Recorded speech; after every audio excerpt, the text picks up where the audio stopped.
Adelante, Úrsula. Buenos días.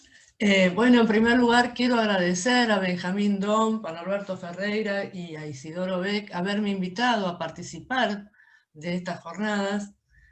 Y bueno, los quiero invitar a considerar la invitación, el tema de la invitación, siglo XXI, la vigencia del psicoanálisis, ¿en qué consiste? Ustedes vieron que no pregunta si el psicoanálisis está vigente, sino que quiere saber de qué está hecha, aún hoy, en el siglo XXI, esa vigencia. No siempre el psicoanálisis está vigente. Entra en vigor si se mantiene una pregunta. Se trata de la función específica de la pregunta. Los quiero invitar a entrar en esa función. Esa función es una necesidad. Y esa necesidad está presente en la enseñanza de Lacan, en el seminario acerca de los 4 conceptos fundamentales del psicoanálisis. Pregunta: ¿qué orden de verdad genera nuestra praxis? Aquí tenemos que plantear que hay un orden de verdad, que nuestra praxis debería, sin embargo, generar otro del que había, que podría no haberlo este otro orden. Ahora bien, en tanto lo pregunta, hace lugar a ese orden de verdad. Recientemente, Noemí Sirota ha dicho: el discurso del analista es un discurso que se interroga a sí mismo. Esta vuelta, este retorno, es condición para que haya ese discurso. El analista no podría contar su entrada en el discurso sino en tanto se lo pregunta. Su entrada en ese discurso no está asegurada. Resuena con otra. ¿Hubo análisis?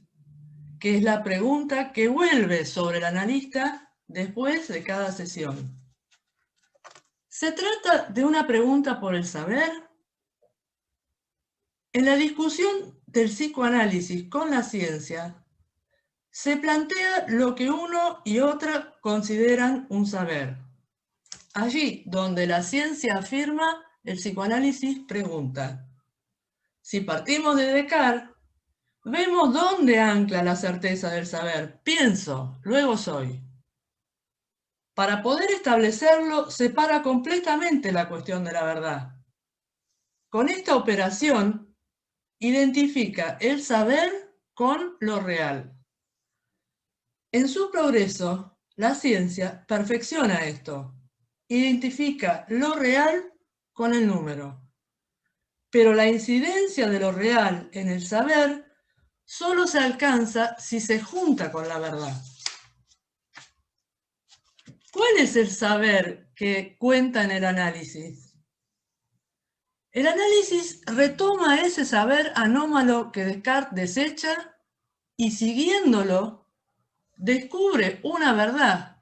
A ese saber le falta el sujeto. ¿Qué hace Freud? Freud corta con el sable invisible de su pluma el cielo de la ciencia de su época. Con un solo trazo anuncia que aun cuando en los sueños aparecen pensamientos, dichos, incluso conclusiones, solo se trata de un aparente pensar. La alternativa, llamada en lógica disyunción, o bien una cosa o bien la otra, crucial para que un sujeto en un sueño pueda situar los avatares de su deseo, toma en ese sueño la forma de una enumeración como si cada argumento tuviera igual derecho. Si recordamos el sueño de Irma, de Freud, un sueño de Freud, de interpretación de los sueños, ¿no? Vemos que en su desarrollo se da cuenta de esto. O bien Irma se resiste, o bien su sexualidad es insatisfactoria, o bien la causa es orgánica. Recién cuando se escucha lo que efectivamente es dicho, cuando el sueño es relatado, se desprende que la serie no es banal, sino excluyente. O es una cosa o es la otra. Y que las tres vuelven presente una cuarta que se anuncia porque falta. ¿Cuál es la implicación del soñante en las dolencias de Irma?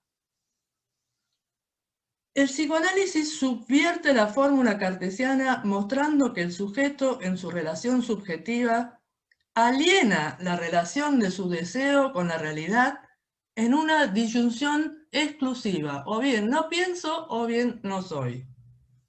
Esa disyunción requiere ser interrogada para encontrar su falacia y develar otro orden de verdad. El saber que se despliega en el análisis ocurre en el campo de la palabra. Sus dimensiones son simbólicas e imaginarias. Lo real, ¿dónde está? Está excluido.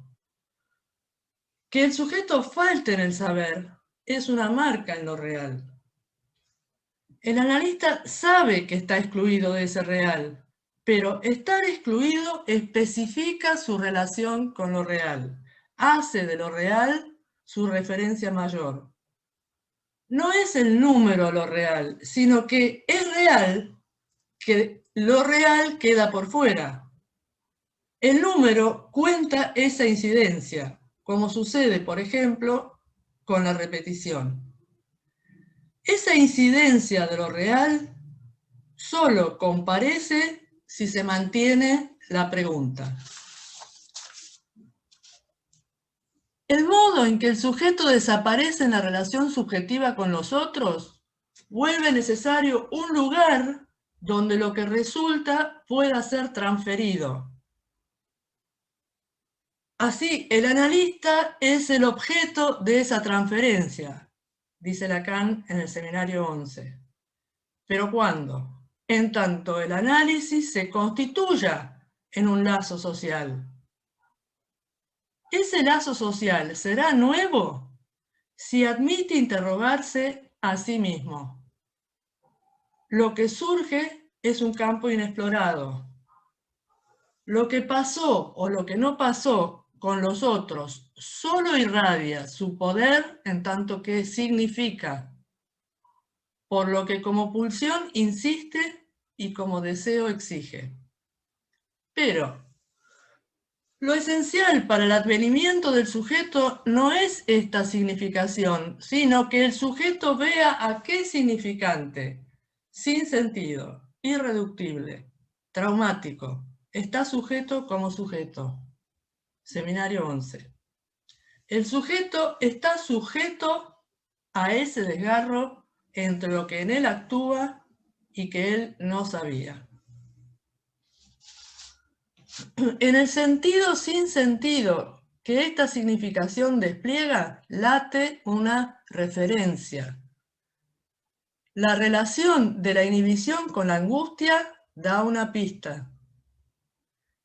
La inhibición le plantea a la angustia el enigma de su causa. ¿Es que no me puedo mover porque me angustio? ¿O es que me angustio por lo que no moverme significa? Lo real se introduce en la estructura completamente velado por una significación que lo cubre. El analista supone un sujeto en lo que escucha. La suposición no es una pregunta, pero la prepara. Quien allí se analiza no encuentra otro modo de aventurar un decir que podría estar afectado por un real, sino suponiendo el amor, invistiendo al analista como sujeto supuesto al saber. Le supone al analista un saber sobre lo que lo aqueja, pero guarda para sí la relación de esa queja con su verdad. Mientras más lo idealiza, más teme que el analista se engañe. Es para salir de esa trampa que el analista se pregunta, ¿hubo análisis? Después de cada sesión. La interpretación apunta a hacer surgir en la demanda la repetición de ese significante sin sentido, irreductible, traumático, que perdura idéntico en la diferencia, para poder cernir en el campo de la palabra la persistencia de un objeto que Lacan llama objeto A. Ese objeto que es causa de deseo y que encubre la verdad del sujeto. A diferencia de la ciencia que parte de un objeto, el psicoanálisis lo descubre. El cuerpo de los desarrollos y de las demostraciones de la ciencia equivalen, dice Lacan, en la relación subjetiva a lo que ha denominado el objeto A minúscula. Un objeto que detenta goce justo allí donde se trata de deseo. El análisis hace pasar la demanda de amor a una demanda que se articula en los tiempos gramaticales con los que la pulsión bordea el objeto. Esto conlleva una operación en quien allí se analiza que tiene que ver con que el deseo es del sujeto. Y este encuentro con un objeto que da cuerpo a su deseo pone a prueba la vigencia del psicoanálisis. El analizante se apropia de su pregunta y plantea que, ¿y vos, quién sos?, le dice al analista, si ese saber que yo te suponía no lo tenés, porque resulta ahora que es mío. Por preguntárselo, se separa del analista como sujeto supuesto saber, pero también se separa en el mismo movimiento del imperativo de la significación. Si como deseo es falta por no poder responder más que como pulsión, descubre la incapacidad de toda significación para cubrir lo que concierne al sexo. Es que a nivel de la significación el lenguaje falla, reduce la relación entre los sexos a no tener o a tener la connotación fálica. Seminario 14. Te quedan 2 minutos, Úrsula. En consecuencia, el analizante accede a esa verdad de estructura en ese punto en que la verdad reclama sus derechos, que en la relación subjetiva el hecho del sexo confronta a cada uno por igual con ese real insabido, ese real de exhaustación imposible, que es lo real del sexo. Seminario 12. No siempre el psicoanálisis está vigente. Entra en vigor si se mantiene una pregunta. Se trata de la función específica de la pregunta. Muchas gracias.